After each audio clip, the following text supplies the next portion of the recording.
our law on discrimination, for example, has developed, even though that's a statutory right in most countries, it's informed by the law as it's developed in other jurisdictions as well. So they kind of feed into each other.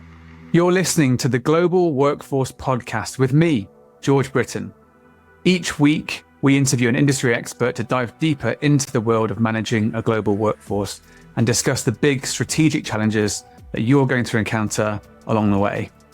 This episode is brought to you by Omnipresent, the global employment platform that allows you to employ anyone, anywhere without having to set up an entity.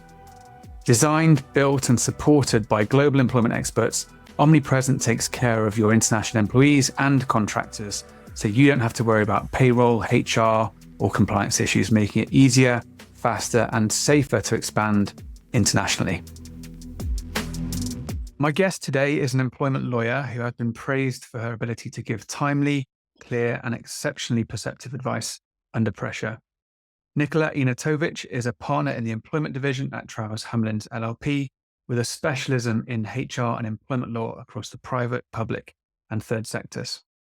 Her expertise has been recognised in Chambers and Partners and the Legal 500. Nicola works with businesses to help them become employers of the future. She advises clients on building sustainable workforces, achieving inclusivity, TUPE, and business transformation. She has also recently dealt with a number of complex claims surrounding discrimination, harassment, whistleblowing, and breach of TUPE. I'm delighted to have her as a guest to discuss UK workforce management. Welcome, Nicola. Thank you very much, George. It's great to be here. Good to have you on the podcast. So let's jump in and talk about the UK as a place to do business in 2024. It's a country with a highly skilled workforce, reasonably stable regulatory environment, and it's often seen as a good access point for US companies coming to Europe and European companies looking to expand to the US as well. But from your perspective, why should global businesses be investing in the UK to grow their workforce in 2024? I think those are all really the key points. It is absolutely a good place to be doing business. It's a good access point geographically, as you've said, with access to the US and to European markets, sitting in the middle. We also sit culturally somewhere in the middle between those two sets of markets, which is interesting when you get into the regulatory environment for employees and staff. So it's a good sort of hybrid environment culturally and regulatorily. So I think it is a good jumping off point for any business looking to access those markets. Absolutely. Yeah, I think you touched on a really interesting point there, because we're almost sat in the middle of these two extremes. So US probably the most employer friendly market in the world, and a lot of Western European countries being some of the most employee friendly in the world. So we're kind of sat in the midst of these two. We're helping people cross the chasm, aren't we? Yeah, definitely. And I think that can be a good thing, because it kind of gives you, an insight into both. So we've got some rights which are more employer friendly, some which are more employee friendly. So you kind of employers with working across those different jurisdictions tends to give them some comfort that there is some familiarity somewhere in the UK environment. Yeah, absolutely. So let's talk a bit about the future of the UK. The UK is known for its relatively flexible workforce, certainly compared to some of these other Western European countries. We've recently had a general election, which has resulted in the election of a new government with quite different priorities to the last ones. One of those priorities is about strengthening workers' rights. What do you think that means for global businesses investing in the UK in the coming years? Yeah, so it's definitely a change, and workers' rights and employment rights is definitely one of the areas of significant difference between the new government and the last government. Although, having said that, it's quite interesting actually seeing where they borrow ideas from each other and the way that the law develops. We might touch on that in a little bit. But yeah, we are expecting quite a lot of reforms to employment law. The new government has promised a new employment bill within 100 days of it taking office. So that's due sometime in the middle of October.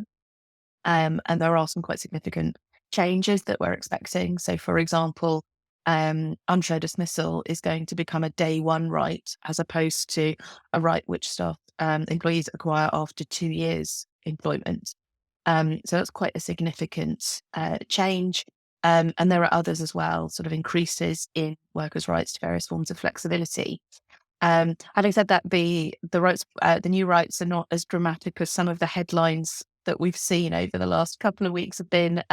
We've seen headlines about a right to demand a 4-day working week, um, and so on. And it's not actually, there isn't actually going to be a right to work 4-day a week, or at least not beyond the right that we already have to request flexible working. And what there is likely to be is an increased onus on the employer to justify any decision to turn down a flexible working request.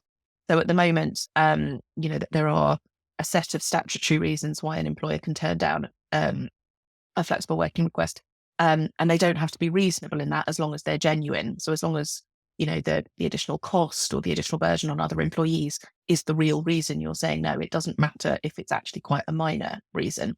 Whereas I suspect what we're going to see is an increased a requirement for employers to be reasonable in how they treat those requests. So there are going to be some changes like that. Also big changes coming down the line in trade union rights, as you would expect from a new Labour government. So those can all have quite a big impact on anyone who is has already got staff or is looking to hire in the UK. So it'll be really important for anyone hiring in the UK to be, to make sure that they understand what the regulatory environment is and understand what rights staff are going to have when they're employed here. Yeah, it's really interesting because there are certain areas where it's been quite hard to tell how different the new government's going to be to the last one, but there's been so much speculation about this new employment bill, and I'm really keen to see what that looks like when it comes out. Definitely. I think there's going to be a lot that will have to be subject to further consultation when it comes out. The draft bill will be just that. There's going to be a lot that we're expecting to come out just in different consultations from the government over the next couple of months. Yeah, absolutely. Now, Trowers and Hamlin, of course, don't just have a UK client base. You have teams based all over the world. Taking a step back for a moment, what do you find are the biggest challenges facing global businesses when they first seek to employ staff in the UK? What are the most common questions that you come across? I think there's two big questions that would come up. The first is whether or not they need to set up a corporate entity in the UK in order to engage staff here. And then the second is, what status should the people that they're trying to engage have? So should they be employed, or should they be engaged as consultants or contractors on a sort of freelance basis, or something else? So I think those are definitely the most common questions, at least initially. And a big part of that is obviously understanding what rights staff would have if they are going to be employees. Got you. So there you're thinking about, would this employee have, would they be eligible for sick pay, maternity pay, those kind of things? Those are the kind of questions that you're asking. Exactly. And what are their rights to, working hours? What pensions are they entitled to? What am I allowed to impose by way of, restrictions on confidentiality or restrictions on competition if they leave? What are my tax obligations? What are my health and safety obligations? All of that. Yeah. And are there any of those elements that are quite surprising for people when they haven't necessarily hired in the UK before? Or depends where they come from. It depends where they're starting. And they'll be surprised about different things. So we talked about the US and Europe, but of course actually there's a lot of variation within those markets as well, depending on which state you're in the US, for example. There can be quite a lot of variation in what they're used to. But definitely if they're coming from the US, the family friendly rights can be a surprise depending on the state they're from. The pension rights, because of course we've got auto enrollment protections. So yeah, I think those are the main ones. And if they're coming from Europe, then sort of the other way around. It's a surprise that we don't have some of in some respects that our family friendly rights are not quite as generous as what they might be used to. Um, Interestingly, when you've got people coming from sort of further sort of Commonwealth jurisdictions, Canada or Australia, for example, um, actually there's a lot of similarity. They might sort of label things slightly different or be called slightly different, but actually the sort of fundamentals are very similar. So I'm working with a client in Australia who's based in Australia at the moment, and we keep sort of discovering things that we call different things, but actually it's the same principle. Yeah, that's really interesting. Why is that, do you think? Is that because a lot of those Commonwealth countries kind of like formed a lot of their labour markets off the British blueprint from back in the day, or Yeah, absolutely. So the foundations of the legal systems are very similar. I mean, this is a massive sweeping generalization. It's not, yeah, it's not exactly this in all of the different countries, but the sort of common law roots of a lot of the contract law, which forms the basis then of employment law, um, is common, is similar. And also, actually, of course, our judges in those common law systems, they do refer to judgments in other similar jurisdictions. So our law on discrimination, for example, has developed, even though that's a statutory right in most in most countries, and it's informed by the law as it's developed in other jurisdictions as well. So they kind of feed into each other too. yeah, it makes total sense. Now, Nicola, one thing I wanted to ask you about was you've done a fair amount of work on around sustainable workforces, and I wanted to kind of pick your brains on that a little bit. Could you unpack for us what a sustainable workforce means to you? Yeah, absolutely. I think it's a really interesting concept, and I think it really means two things. And you mentioned in your very generous introduction that we do a lot of work helping employers become employers of the future. Um, and what that really means is looking at the way in which the workplace has changed. Obviously, not just because of the pandemic, but changes that have accelerated as a result of the pandemic and the changing ways that we work. um, there's been a huge shift in expectations from what people expect from their employees and what workers expect from their employers, and big generational shifts. We don't expect now necessarily to have a job for life. That's just not a it's not a thing in the way that it would have been, in our parents' generation, for example. So I think when if you're trying to create a sustainable workforce, you're really looking at two things. One, you're talking about looking after your staff, looking at their well-being. What is, making sure that they individually their work is sustainable. That doesn't mean that it won't change over time, but that you've got the sort of personal resilience and the personal wellness to continue working. And that can take a lot of different forms depending on the job. Obviously, what that looks like would be very different for a role which requires more physical manual labor than for a role which is sitting behind a desk all day. Um, and then the other element of looking at sustainability of workforce is really about your talent pipeline and intergenerational working. We are in the unique position at the moment where we have four generations in the workplace, in the workforce, which I think is pretty unique. Over, when you sort of look back over the last sort of centuries even. And their expectations can be very different. Again, this is sweeping generalizations, but their expectations can be different, values can be different, and trying to ensure that your your values as an employer and an organization match those of your staff, that so that you're getting the right people coming into the organization, that you're all pulling in the right direction to deliver whatever the product or the service or the business of the organization is. So it's really those two themes, if you like, well-being and talent. Yeah, I think that it's really interesting because those things have definitely come to the forefront in the last few years. You see a lot more employers thinking and talking about well-being and really Mm, looking up to their employees than you did, say, 10, 20 years ago. And I think you're absolutely right on that. I think the four generations in the workforce, but also like the differences in so many of those generations. mm, Like I would definitely put myself somewhere in the middle of those three generations, maybe like the older half of those two generations. One of my team members said to me this morning, when I when I send him a Slack message, I don't put emojis, and that makes him feel a bit uncomfortable. He also asked me if I'm on TikTok, and I said, no, I'm not on TikTok. So yeah, but it's interesting how like forms of communication are different, and how, like you say, values are different, and how communication styles will be different. But Mm. yeah, how do you start to gel these things together when you need, lots of companies will need all these different blends to come together to really unify and to create an effective workforce, right? There must be some challenging conversations that you get into there. Definitely, definitely. But I think they can also be really positive as well. So we do this training exercise where you get everybody in a room, and then you sit them on tables according to the generation that they're in. And as an icebreaker, you do this exercise where you talk with the people on your table about, what you think um, kind of typifies your generation and what typifies other generations. And you're looking for sort of both the positive and the negative. That's it. Well, and it's a funny exercise, and we've all got stereotypes, about ourselves and about others.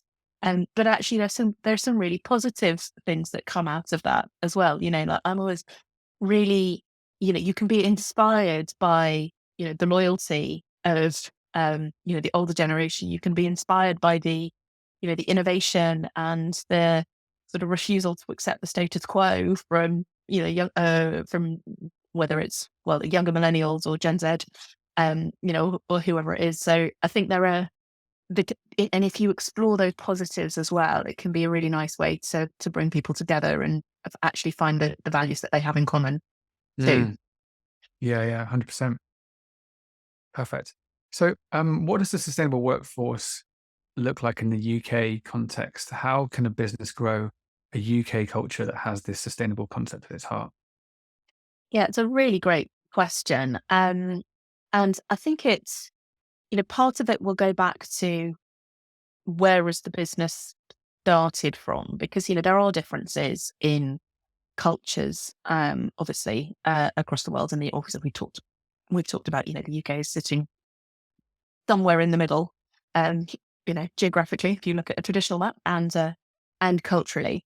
Um, I think a lot about it is setting your expectations. And this does come down to values as well. It can be a really interesting exercise for a business to try and articulate its values and try and articulate what it is that it's, you kind of what's its mission statement, really. Um, because that really helps shape sort of, the direction of the business, but also making sure that everybody who comes to work for you knows what those expectations are. And I don't think there is anything, there is nothing wrong with a business that's come from a different place, maintaining what it is that it's wanting to achieve, what it is that what's its purpose, what is it doing? That's fundamental. Um, and I think, thinking about this question, what does sustainability look like in a UK context? I mean, actually, I think to turn the question on its head, actually, you need to think about sustainability in the context of your business as a whole, but not just, in the, well, or not just in the UK, or not just in whichever location you're in. You've got to look at it, globally. You've got to look at what are you trying to achieve, making sure everyone's pulling in the same direction. What are you looking at trying to get everybody to achieve? And again, it's an oversimplification. Of course, you might have different operations doing different things in different locations, but ultimately, you've got to have that sort of common thread that ties everybody together. So I'm not sure if that makes sense, or if that even answers the question. Yeah. But I think, yeah, you've got to think about it. You've got to think about it more broadly than that. Yeah, I really agree with you thinking like you can't really think of, certainly if you've got global companies, it's really hard to think of certain countries in isolation. So Mm, we're obviously a very global company. We've got employees in I think about 50 different countries. Some of those countries don't see eye to eye, but we need to unite the people in the company around a mission, around a set of values, around a set of expectations, like you said. So, you know, um, our values that I really think are really strong and rip through everything that we do are ambition. So we want to actually make a difference and change the world. Talk a lot about curiosity and being genuinely curious about like why things are the way they are, and also mm, being customer centric and doing everything to create great experiences for our customers. That's how we do the things we do and the jobs that we mm, do on a daily basis. And I think that's it really kind of forms the heartbeat of how the company operates. I think those things are really strong. Yeah, absolutely. Perfect. I'm going to shift gears a little bit, and I want to talk a bit Okay. about the regulatory picture. Mhm. Let's say that you do decide to hire in the UK. What are some of the big regulatory considerations that businesses need to keep in mind here?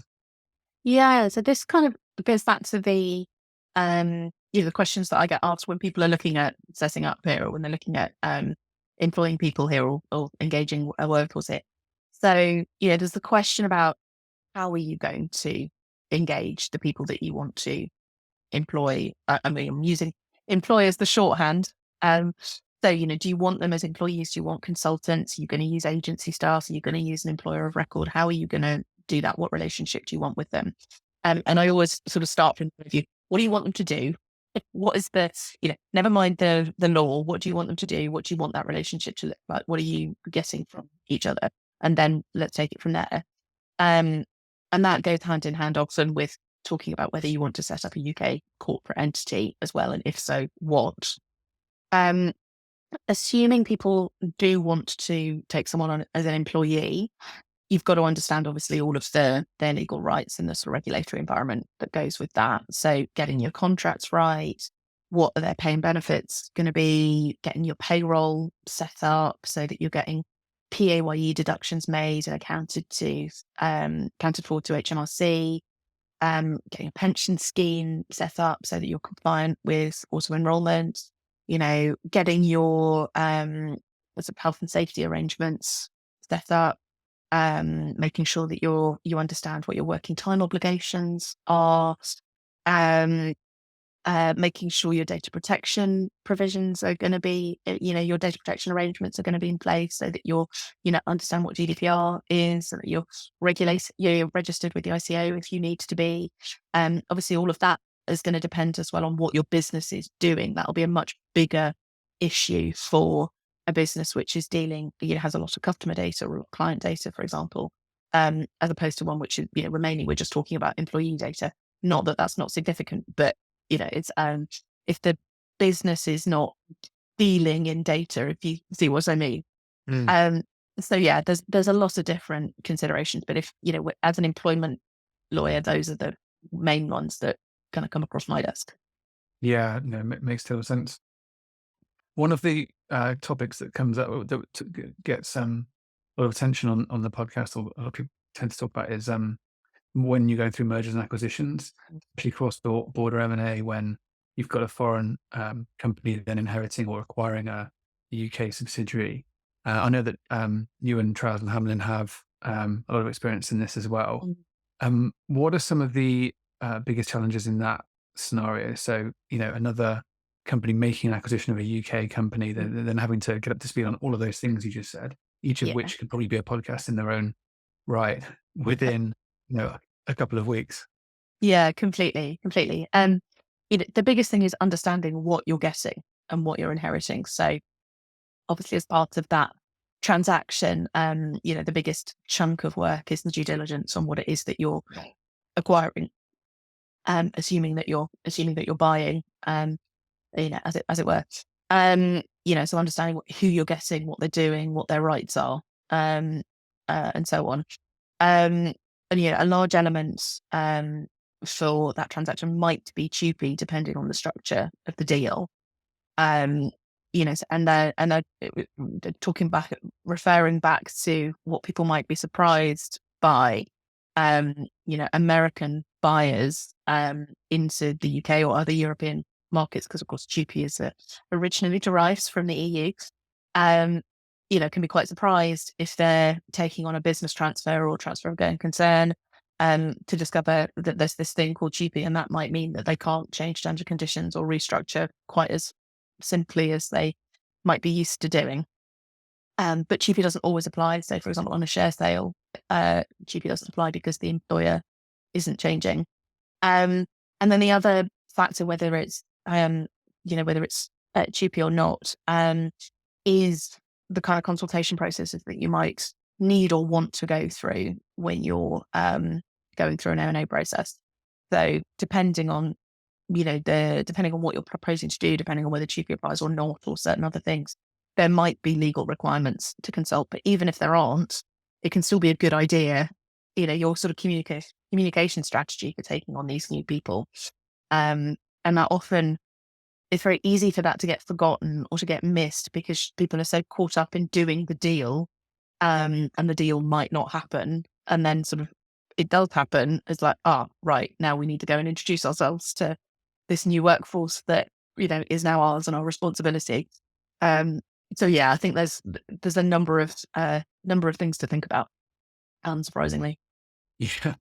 Um, it's really interesting you mentioned that, the TUPE process, and for, like you say, when, especially with, you mentioned American companies, their whole mindset tends to be on closing the transaction, closing the deal, and like, assume that everything else is the same as it is in the States, when obviously there's very different processes Mm, involved. And I think you mentioned, I completely agree with you. It's just good practice to consult with employees, even if you don't have a mm, legal requirement to follow a consultation. But when you realize that it has to be done and it's legally required, um, you know, and you're in the middle of quite an important big transaction and no one's sleeping because they've just got so much work to do, yeah, it can be yeah. one of those things that trips you up, right? Absolutely. And and understandably, the seller may be reluctant to let the buyer anywhere near their staff before the deal's done because, if it falls through, they're, they've still got a business to run. In the meantime, you don't want to unsettle people unnecessarily. And I absolutely agree with that as well. Um, it, it's more about making sure that once the deal is done, that there is proper time to,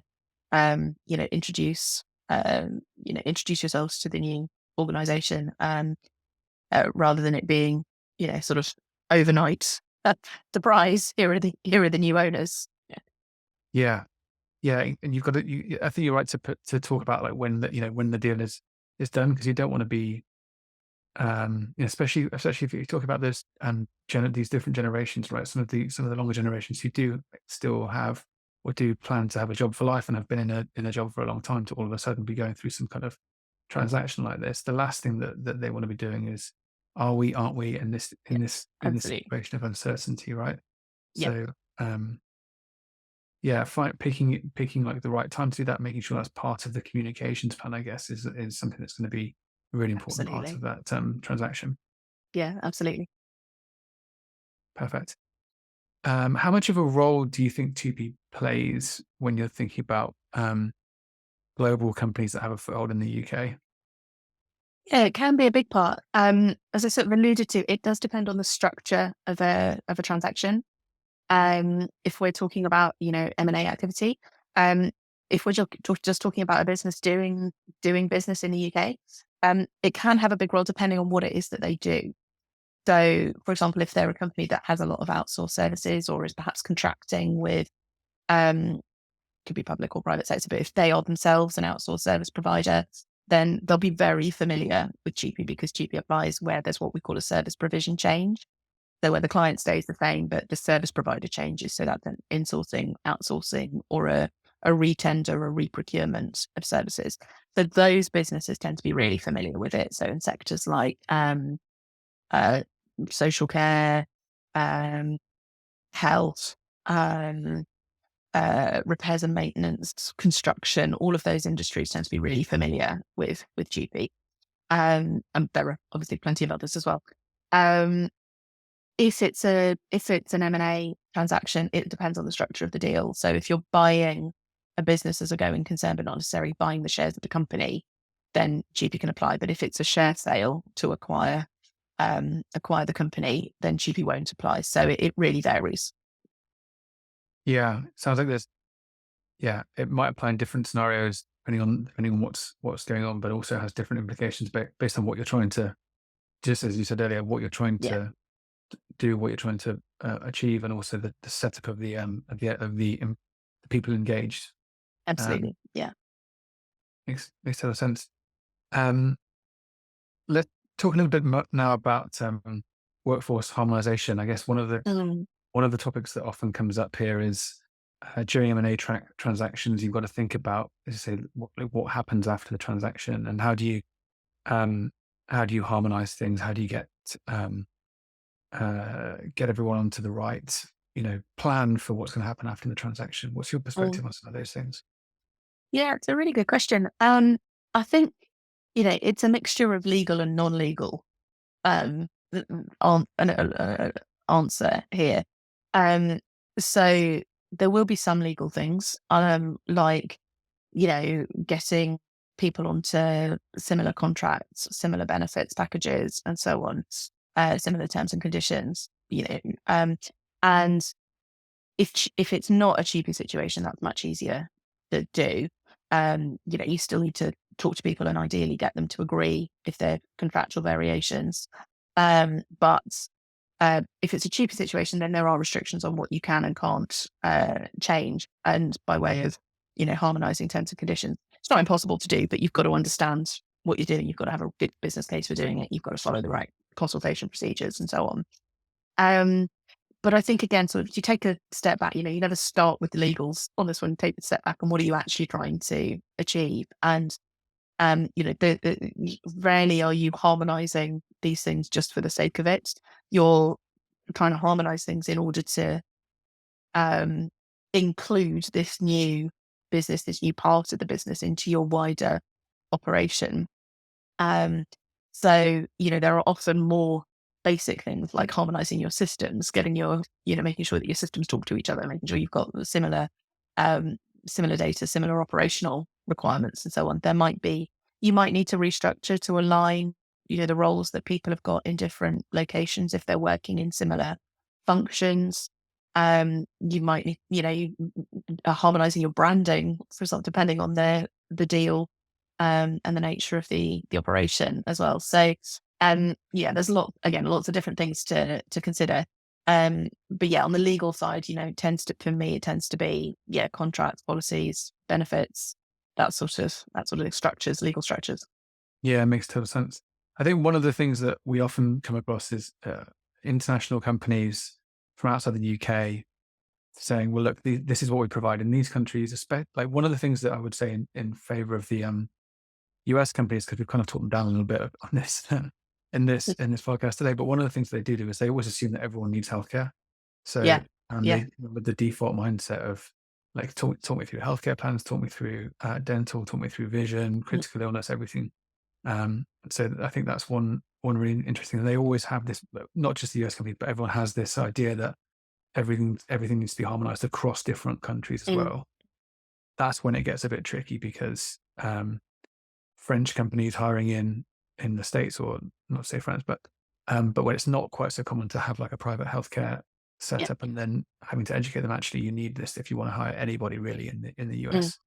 Um, like that's, Absolutely. yeah, Absolutely. I think the other set of benefits, we sort of mentioned it earlier, your family friendly benefits, if you're trying to harmonize those, across different jurisdictions, it can be really challenging. I'm working with one employer at the moment, which rather than sort of harmonizing everything kind of absolutely, they sort of looked at like, okay, what's the statutory minimum? And then what do we need to do? Where do we want to sort of level up? Like not necessarily level up to the same thing across the entire company, but like for the market, what puts us in a good position?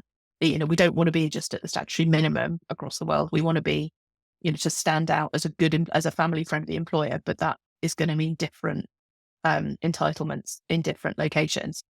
I think this is probably a sort of interim step, and they will end up harmonizing up to the same level across but they have to sort of start with this. And that's been a really interesting exercise because you've got, some state, there's no national federal family friendly leave in the States, as I understand it.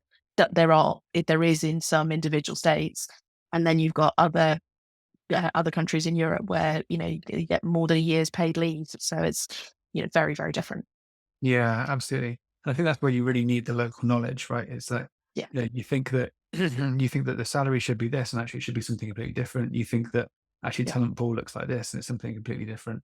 And everything else in between, from benefits to contracts to Yeah. termination clauses and non-competes and everything else, right? That's where you really need the local expertise Absolutely. to help you through it. Definitely. Definitely. Perfect.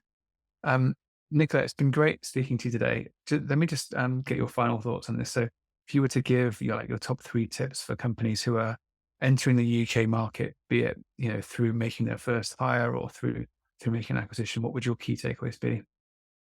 Well, obviously, come and talk to me. Clearly, that's whatever. But no, in all seriousness, know what you're wanting to achieve. So that, I mean, it sounds really basic, but it is absolutely fundamental. Um, and planning. So coming in, understanding what what your legal obligations are going to be, understanding that one size isn't necessarily going to fit all. And so therefore allowing enough time to get it right. It's most things are challenging because you want to employ somebody yesterday. And I get it. You don't start talking to your lawyers until you're kind of ready to go and there's someone, you've got someone in the pipeline. But yeah, just having a clear picture, making sure that you understand what what the obligations are that you're taking on. Uh, Yeah, it those would be makes my a lot of sense. suggestions. Yeah, Fantastic. Nicola, thank you so much for joining me on the podcast today. It's been great to speak with you and really enjoyed the conversation. Thank you so much. it's my pleasure. Thank you.